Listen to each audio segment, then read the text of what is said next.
What a win by our guys and our team coming off of a difficult loss last week. And we talked on Monday in here as a team of we couldn't let Missouri beat us twice.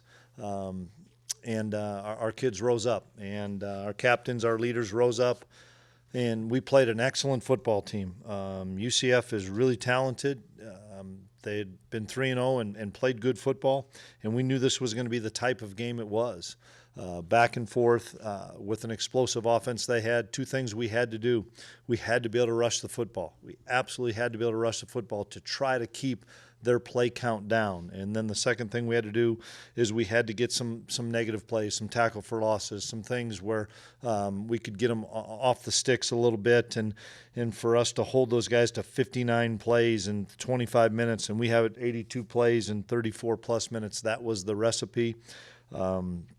The easy name is DJ Giddens. We challenged DJ. We said we were going to give you the football. You needed to step up. You have all the ability in the world. We've got to believe in you, and we're going to keep giving it to you and keep giving it to you. And then we didn't know if Will would play, and he was not 100% by any means. But in the second half, I told him, you have to run the football for us to secure this win. You absolutely have to, because they're starting to key in on things, and they weren't rushing him late. They just started batting balls down. Great job by them.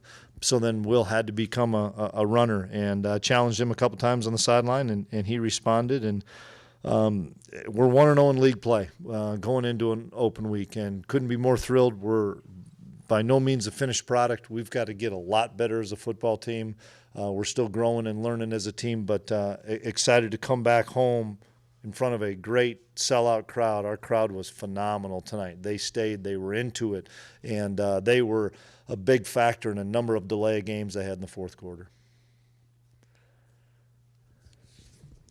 Well, what most impressed you about DJ today? Just how hard he ran, and he wasn't coming down with first contact, and he made people miss in the open field. He ran through arm tackles. He caught the ball out of the backfield. They were doing some things that our running back had to be able to make plays, and doing some things outside with our wideouts that were really good, so we had to set him up with matchups in the pass game too. You said you didn't know if Will was going to play. Was it like a game-time decision, or when did you decide, he's going? He practiced a fair amount last week, but I don't know if he progressed as well as we would have hoped from Wednesday to Thursday. And but we thankfully had a night game. I'm never a fan of night games, and luckily, I know you are, Fitz, but luckily we had the night game so we could get another 12 hours of recovery and rehab for the kid. But we were going to play him, and he wanted to play. I didn't think he could run the ball. Watching him warm up, I knew he could throw the heck out of it. And then in the fourth quarter, he had to run the ball. What were some of the problems the defense was having through the course of this game? Against really good players. I mean, that's the thing, I guess. I get a little frustrated in the fact of we play good teams, and there's teams with really good players. And if I'd have told you we were going to give up one trick play, I'd have probably taken it, because they were going to try 4 or 5, and they tried one on the punt return as well. This is what they do, and they do a phenomenal job of it. Are we frustrated? Are we upset that we gave up the trick play? Absolutely. But as has happened to us in the past, last Saturday, we let that play beat us again. And beat us again. And this week we said, guys, they're going to make a play. Let them. Okay, great. They made a play. We screwed up. Let's go back. And I was proud of our guys because, whether it was throwing the ball vertical or handing it to zero and giving it to him on a draw play, I mean, they can score from anywhere. And we held them to essentially 24 points. I know they scored late, but we did some good things on defense. We've got to get better, but we did some good things. How did you feel about the linebacker play in the first game without Daniel Green? It's a work in progress when you don't have your leader out there. A couple things. Des Purnell was a dude today. Des Purnell was phenomenal. He got one of our players of the game. He was all over the place. He had the big strip. He's incredibly hard to block. He's getting more and more comfortable. I think he's playing at an all-conference level. Austin Moore's always going to be really good. We got Austin Romaine out there, and we did not expect Jake Clifton to play, and Jake Clifton probably gave us 25, 30 snaps, and so that was really good. Toby gave us some snaps late, and so it stinks to lose your leader out there, but we had all week to prepare not to have Deuce out there, so I thought we did a nice job. Do you feel like your offensive line's getting a lot better with each week at this point? Yeah, Duff played a little bit too. That allowed us to keep Beebs on the left side. We rotated Duff and Carver Willis. I thought they both did a nice job. That's a big front. They're physical. They get off blocks well. One thing that we had talked about is we were going to stay committed to the run even if they stuffed us a little bit. And they did. I thought they did a nice job of stuffing us a little bit, but we had to stick with it, especially in the second half when that play count of 82 that we had started to get higher and higher, and I thought we could somewhat wear them down a little bit.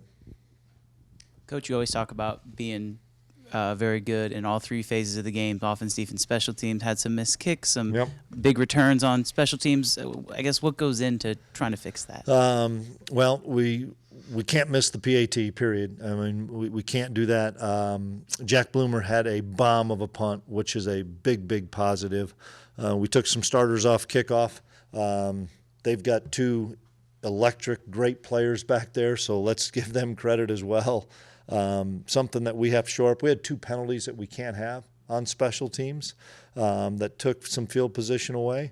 But we're playing some young guys, and we're going to keep working them. And when you did find out that Will would be the guy to go, do you think that kind of gave the guys a nice jolt of energy? I don't think there's ever a thought that our guys thought that Will wasn't going to play. I really don't. I mean, he's that kind of guy that we just expect Will Howard to play quarterback, and that's the sign of a great leader like he is. Did it really fall into place really well for you guys? You guys running 82 plays and UCF running 59. That was the formula, and for us to be able to rush, we rushed for 281 yards. That's K-State football, honestly. I mean, that's against a team like this that can explode and score from anywhere. For us to be able to control that football in that second half was critical. And, our fans did a phenomenal job. They had 3 delay games in a drive where they just couldn't hear. And my hat's off to our fans because that was electric tonight, and our guys really fed off them in that second half. First off, I wanted to ask about KT and RJ and how they're doing. I didn't know that RJ came out until I saw Seth caught the crossing route on the big play, and Seth Porter, who got nicked up early on in the game, another one that got a player of the game for us because he played on every special teams as well as played significant snaps at wide receiver. I don't have an update on RJ. KT did come back in. And then having Christian Duffy back, how huge was that, especially with how well you guys ran the ball? Yeah, it was huge to get Duff back, but now we get 2 weeks to practice with him so that he'll be full speed. We get 2 weeks to practice with Jake Clifton at full speed. We get 2 weeks to practice with Garrett Oakley, who played a handful of snaps at full speed. So I'm excited to get a few more bodies back there. And then I guess going off of that, it is early, but is this bye week kind of coming at a right time for you guys? You can always say it comes at the great time, and you always say it comes at an awful time. The fact that it's early in the season, we got to play 8 games in a row, stinks, to be honest with you. But we can't control that, and the fact that I don't think we're playing our best football right now, maybe it is coming at the right time so that we can fix some things, offense, defense, and special teams, because the one thing that I do know, and I'm proud of those guys down there, of the great resolve to find a way to win this game, but they know that we're not playing our best football yet. Chris, I noticed you getting really animated and excited after some of those runs in the fourth quarter. Was there any reason for that? Just the separation? This was a big game, Kellis. It was a huge game to find a way to win this one. For week 4, is this kind of peak offensive efficiency for you guys? Not even close. We've got to be much better offensively. It was nice we were able to rush the football. We've got to be able to do some things in the passing game. We were much better on third down. I think we were 9 for 15 on third down, which is really good. But I ask any of those offensive guys that you have, I think we can play better, and they would say the same thing. And I know you mentioned it earlier, but is 82 kind of what you want to circle and put on the bulletin board for possessing the ball and just? It just keeping depends them- on the game. It really does. This one was one of those games because you could see how fast they wanted to go. And when a fast offense is sitting on the sidelines for 6-7 minute drives because we're doing a great job possessing it, it's then they maybe try to go after it in big chunks. And we had some big stops in that third and fourth quarter to get the ball back to our offense, and then we were able to capitalize on some drives. Anything else? Coach, you talked a lot about just adversity this year, battling adversity. Seems like last week you had more adversity than you've had all season. But these guys kind of just be able to continue to overcome that. Does that kind of do a lot for you in the long haul of just knowing this team can take care of any situation they're thrown into? Yeah, we strive on overcoming adversity, and we always talk about average teams get destroyed by adversity, good teams survive it, great teams get better because of it, and that's what we want to be. A great team, we've got to continue to get better because of the adversity. And I haven't even looked at the injury report. Maybe we had somebody down, but you know what? So what? Now what? The next guy has to be able to step up and play like that kid did there in Austin Romaine.